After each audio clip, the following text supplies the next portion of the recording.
좀 오래된 보험 광고 중에 이런 문구가 하나 있었습니다. 많은 사람들이요 유행어처럼 따라했던 단어입니다. 제가 성대모사를 할 줄 알면 따라해봤으면 좋겠지만 이런 문구였습니다. 묻지도 않고 따지지도 않습니다. 지금 바로 전화 주세요. 혹시 기억하십니까? 지금은 고인이 되신 이순재님께서 하셨던 보험 광고의 문구였습니다. 이 광고는요 그 당시 굉장히 파격적이었습니다. 원래 보험이란 게 절차를 따져야 하지 않습니까?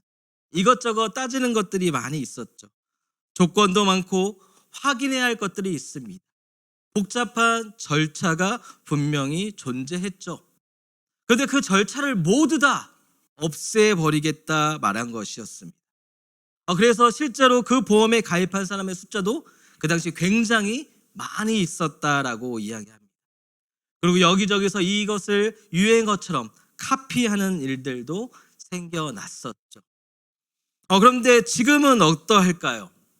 요즘 세상에 조건 없이 바로바로 가입하는 거 여러분 쉽겠습니까?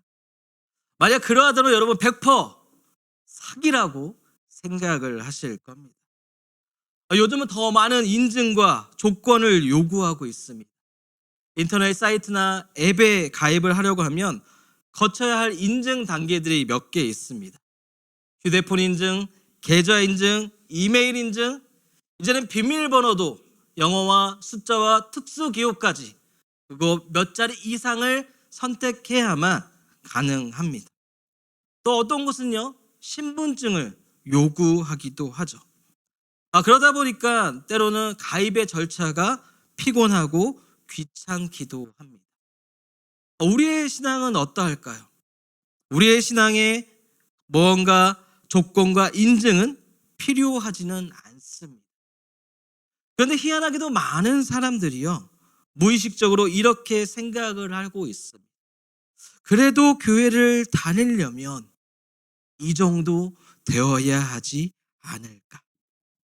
예수님을 믿으려면은 뭔가 좀 달라야 하지 않을까? 하나님께 믿음을 인정받기 위해서는 뭔가 더 열심히 해야 하지 않나? 실제로 몇몇 분들은 그래서 이렇게 이야기합니다. 나는 아직 이러이러해서 교회에 나가기에는 부족합니다. 믿음이 부족해서 삶이 나아지지 않아서 아직 예수님 믿기에는 무언가 부족한 것 같습니다. 술 끊으면 담배 끊으면 나가겠습니다. 이렇게 말씀하는 분들도 있습니다. 우리가 신앙생활을 함에 있어서 어떠한 조건을 갖추어야만 한다라고 생각을 하고 계신 거죠. 근데 여러분 묻고 싶습니다. 정말로 우리가 예수님을 믿기 위해서는 반드시 어떠한 조건을 먼저 갖추어야만 하는 것입니까? 어떠한 자격을 갖추어야만 하나님께서 우리를 교회로 불러주시는 것입니까? 오늘 본문 속 고린도 교인들이 이와 비슷한 고민 가운데 빠져 있었습니다. 예수님을 믿고는 있지만 왠지 모르게 자신의 삶과 신앙에 있어서 부족함이 있다 여기고 있습니다. 그래서 고민을 합니다. 유대인들처럼 할례를 받아야만 하는 것인가? 또 어떤 사람은 이렇게 생각을 합니다. 결혼 생활을 하는 것이 나의 신앙 생활에 있어서 방해가 되는 것은 아닐까? 지금 종으로서 살아가는 내 처지가 하나님 앞에 부족한 모습은 아닌 것일까? 다양한 이유와 상황 안에서 신앙생활에 대한 고민을 품기 시작합니다. 우리도 마찬가지죠. 무언가 더 열심히 봉사해야 하고 헌신해야만 할 것 같은데, 훈련 받아야 할 것 같은데, 직분도 받아야 하고 더 거룩해야만 하나님이 받아주실 것만 같은데, 그렇지 못한 나의 모습 속에서 신앙의 고민과 흔들림을 경험하고 있습니다. 그런 우리를 향해서 오늘 본문 이렇게 말하기를 시작을 합니다. 17절의 말씀, 하나님이 각 사람을 부르신 그대로 행하라. 부르신 그대로 행하라. 자칫 이 말씀을 아무런 고민 없이 그냥 살아도 된다라고 들을 수도 있습니다. 그러나 성경은 절대 그리 말하지 않습니다. 변화가 필요하지 않다는 말이 아닙니다. 절대 오해하셔서는 안 됩니다. 성경이 말하고자 하는 핵심은 바로 이것입니다. 하나님께서 우리를 부르신 것은 조건 때문이 아니다. 부족한 모습 그대로 먼저 우리를 불러주셨고 그리스도 예수 안에서 하나님의 것으로 삼아주셨다. 그러니 더 무언가를 덧붙여서 하나님께 인정받으려 하지 말고 이미 하나님께 속한 자로서 살아가라. 예, 우리는 이미 하나님께 속한 자라는 사실을 성경은 지금 말하고 있는 것입니다. 하나님께 속해지기 위해서 무언가 노력해야 할 존재가 아니라 이미 하나님께 우리가 속하였음을 증언하고 있는 것이죠. 한번 따라해 볼까요?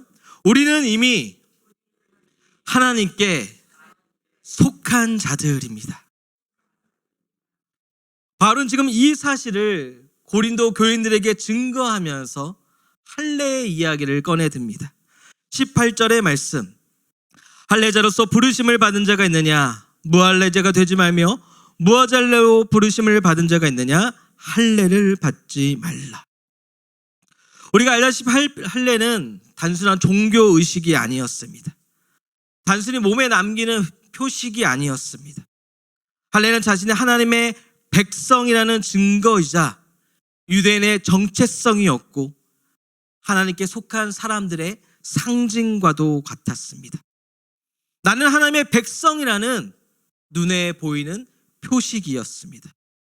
그래서 초대교회 안에서는 예수님을 믿는 것만으로는 부족하다. 진짜 하나님의 백성이 되기 위해서는 할례 받아야만 한다라고 주장하는 사람들도 있었습니다. 다시 말하자면 믿음 외에 또 다른 조건을 덧붙이고 있던 겁니다. 그런 상황 속에서 바울이 할례에 대해서 아주 충격적인 말을 이어 전하기를 시작하죠. 19절의 말씀, 할례 받는 것도 아무것도 아니고 할례 받지 아니하는 것도 아무것도 아니다. 할례나 무할례나 아무것도 아니다. 그 당시 유대인들에게는 굉장히 충격적인 말이었습니다. 그들이 가장 중요하게 붙들고 있던 기준을 지금 무너뜨리고 있는 겁니다. 왜 그렇게 바울은 이야기했을까요? 하나님께서 우리를 받아주시는 기준은 그러한 외적 조건에 달려있는 것이 아니었기 때문입니다. 우리가 조건으로만 따지자면 오늘 이 자리 하나님을 예배할 수 있는 사람이 몇이나 될 수 있을 것 같습니까? 여러분 한번 생각해 보시기 바랍니다. 예수님께서 제자들을 부르셨을 때에 그분께서 완벽한 사람을 먼저 찾으셨습니까? 아니었습니다. 성질 더러운 어부도 있었고 의심 많은 그놈도 있었고 세리에 예수님을 배신한 그 나쁜 놈까지 있었습니다. 세상적 기준으로 두고 본다면 그들은 결코 예수님의 제자가 되기에는 턱없이 부족한 사람들이었습니다. 그런데 그들이 어떻게 예수님의 제자가 되었습니까? 예수님이 먼저 그들을 찾아가 주셨습니다. 그들의 자격을 갖추기 전에 앞서 먼저 제자로 불러주셨습니다. 여러분, 이게 은혜인 것입니다. 이게 복음인 것입니다. 자격을 갖추는 자가 하나님께 속하는 것이 아니라 하나님이 먼저 우리를 하나님께로 속한 자로 불러주신 것입니다. 하지만 그럼에도 불구하고 우리는 여전히 자꾸만 신앙 가운데 무언가를 덧붙이고자 합니다. 내가 좀 더 거룩해야만, 내가 좀 더 헌신해야만, 헌금을 더 많이 내야만 하나님께 인정받고 하나님이 기뻐해 주시고 더 하나님께 가까이 갈 수 있겠다 생각을 합니다. 물론 그러한 것들도 중요하기는 합니다. 그러나 이것이 하나님께 받아들여지는 조건은 아닙니다. 잘 기억하셔야 합니다. 우리가 신앙 안에서 변화를 이루는 것은 하나님께 인정받기 위함이 아닙니다. 이것은 이미 주님 안에 속한 자들에게 나타나는 열매인 것입니다. 바울은 지금 그 사실을 우리 가운데 이야기하고 있는 것입니다. 너희가 하나님께 속한 존재가 된 것은 할례나 어떠한 자격 때문이 아니다. 하나님이 먼저 너희를 부르셨기 때문이다. 그러니 부르신 그대로 행하라. 17절의 말씀을 다시 한번 볼까요? 오직 주께서 각 사람에게 나눠주신 대로 하나님이 각 사람을 뭐 하라고요? 부르신 그대로 행하라. 내가 이 모든 교회에서 이와 같이 명하노라. 얼마나 은혜로운 말씀입니다. 하지만 그럼에도 불구하고 여전히 우리의 마음 가운데는 불안함이 있습니다. 하나님의 부르심 가운데 조건은 없지만 그래도 부르심을 받았으니까 뭔가 해야만 할 것 같습니다. 19절의 후반부 말씀만 봐도 그런 생각이 조금 들기를 시작을 합니다. 할례나 무할례나 상관은 없지만 오직 하나님의 계명을 뭐 한다고요? 지킬 따름이라. 지켜야 한다. 뭔가 해야 한다는 것처럼 보이지 않습니다. 뭔가 규칙을 수행해야만 하는 것처럼 들리기도 합니다. 그런데 여기서 중요한 것은요, 이 지킨다라는 단어, 테레오라는 단어를 사용하고 있는데 그 속에는 붙들고 간직하고 소중히 여긴다는 뜻이 담겨져 있다라는 것입니다. 즉 단순히 규칙을 수행함으로써 하나님께 인정받아야 한다 이런 말이 아니라 하나님과의 관계 안에서 그 말씀을 붙들고 살아가는 삶을 살아야 한다라고 말하고 있다라는 것입니다. 다시 말해서 하나님께서 이미 우리를 불러주셨으니 그 관계 안에 우리를 들어오게 만들어 주셨으니 그 관계 속에서 하나님의 말씀을 붙들며 소중히 여기며 살아가라는 것입니다. 그래서 20절 말씀에 바울은 한 번 더 이렇게 강조하기를 시작을 합니다. 20절의 말씀, 각 사람은 부르심을 받은 그 부르심 그대로 뭐 하라고요? 지내라. 다시금 말씀드리지만 부르심 그대로 변하지 말라는 말이 아닙니다. 아무렇게나 살아도 된다 이거 아닙니다. 하나님께 받아들여지기 위해 자꾸 무언가 다른 조건을 덧붙이면서 흔들리지 말라는 뜻입니다. 왜냐하면 우리는 이미 하나님께 속한 자들이 되었기 때문이죠. 근데 여러분, 우리가 그냥 하나님께 속한 자들이 된 것은 아닙니다. 하나님은요, 우리를 위해서 가장 귀한 값을 치러 주셨습니다. 그것이 무엇입니까? 바로 예수 그리스도의 생명, 십자가의 보혈입니다. 우리는 단순히 하나님께 속한 자들이 되어진 것이 아닙니다. 우연히 그렇게 된 것이 아니에요. 우리는 예수 그리스도라는 그 값을 치르고 하나님께 속하게 된 자들입니다. 우리 이번 대지의 제목을 한번 같이 읽어볼까요? 시작. 우리는 이미 하나님께 예수 그리스도의 값으로 속한 자들입니다. 아멘. 바로는요, 우리의 이해를 돕기 위해서 이번에는 종의 이야기를 꺼내 들어줍니다. 21절의 말씀, 내가 종으로 있을 때에 부르심을 받았느냐? 염려하지 말라. 종으로 부르심을 받았다. 당시 종은 사회적으로 낮은 신분에 속해 있었습니다. 그러나 단순히 낮은 신분이 아닙니다. 종은 사람이 아니었습니다. 주인의 소유물, 사고 팔 수 있는 재산이었습니다. 비천하고도 비루한 존재로 업신여김을 받았습니다. 본인 스스로도 그렇게 자기 자신을 규정하던 것이 바로 종의 신분이었습니다. 그런 종들에게 바울이 이렇게 이야기하는 거예요. 내가 종으로 있을 때에 부르심을 받았느냐? 염려하지 말라. 예, 말이 안 되는 말을 지금 하고 있는 거죠. 그런데 22절 말씀에 더 놀라운 말을 그가 행하기를 시작을 합니다.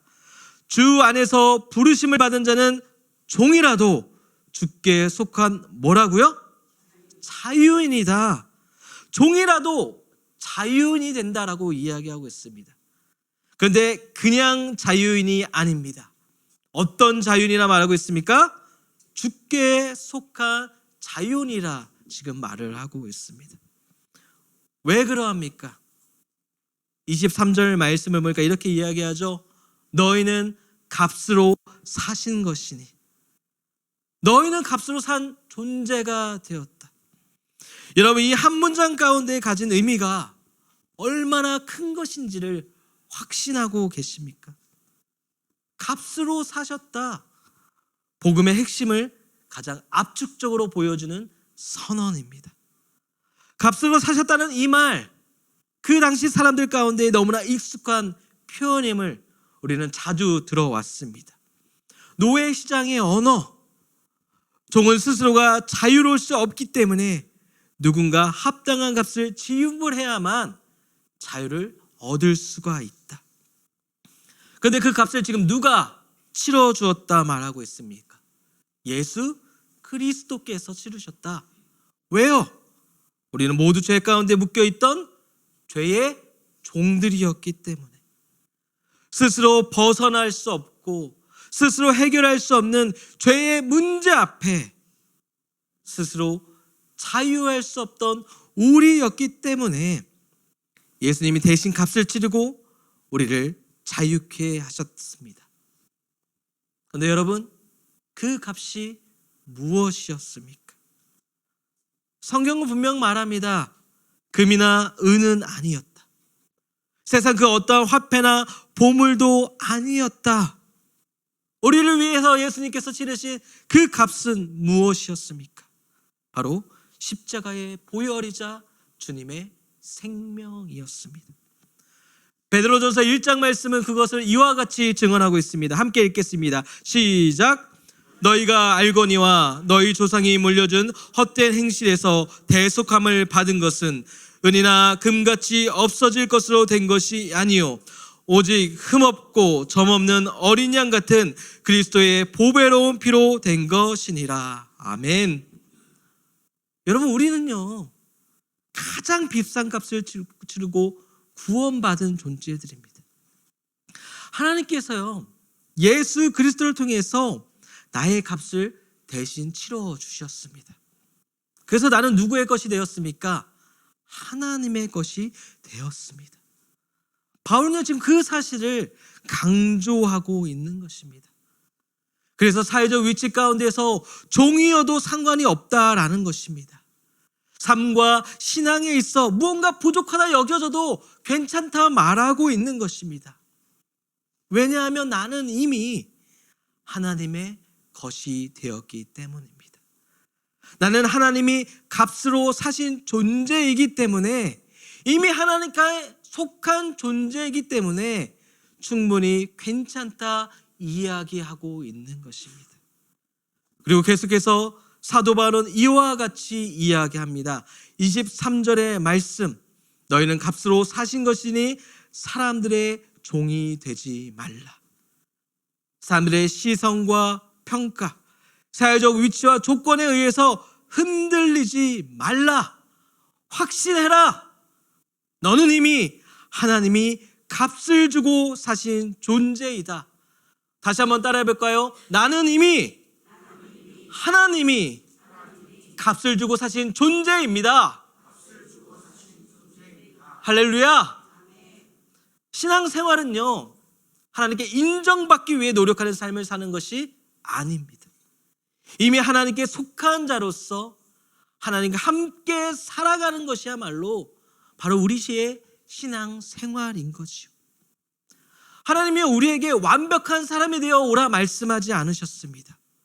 오히려 죄인된 우리를 먼저 찾아와 주셨고 값없이 은혜로 불러주셨습니다. 예수 그리스도의 십자가를 통해서 우리를 하나님의 것으로 삼아 주셨습니다.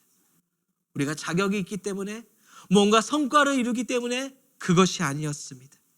우리가 아직 죄인 되었을 때에 예수 그리스도 안에서 우리를 하나님의 것으로 삼아 주셨습니다. 여러분, 이 사실을 확신하십니까? 여러분, 이 사실을 확신하십니까? 바로 이와 같은 사실을 확신한다라면 다음과 같은 사실을 기억하며 살으라 우리에게 다시 한번 권면합니다. 24절의 말씀, 형제들아 너희는 각각 함께 읽겠습니다. 부르심을 받은 그대로 하나님과 함께 거하라. 아멘. 신앙의 핵심은 더 괜찮은 사람이 되어서 하나님께 나아가는 게 아닙니다. 이미 하나님께 속한 자로서 하나님과 함께 살아가는 것입니다. 우리의 신앙은 자격을 증명하는 게 아닙니다. 하나님과 동행하는 것입니다. 그러므로 가정에서도, 일터 안에서도, 교회 안에서도 하나님과 함께 살아가는 저와 여러분 되어주기를 원합니다. 특별한 자리에서만 하나님과 동행하는 것이 아닙니다. 오늘 내가 살아가는 바로 그 자리가 바로 하나님과 함께하는 신앙의 자리인 것입니다. 바라기는 그러한 믿음 안에서 이미 하나님께 속한 자로서 예수 그리스도의 핏값으로 사신 존재로서 부르신 그대로 하나님과 함께 살아갈 수 있는 저와 여러분 되기를 예수님의 이름으로 축복합니다. 아멘.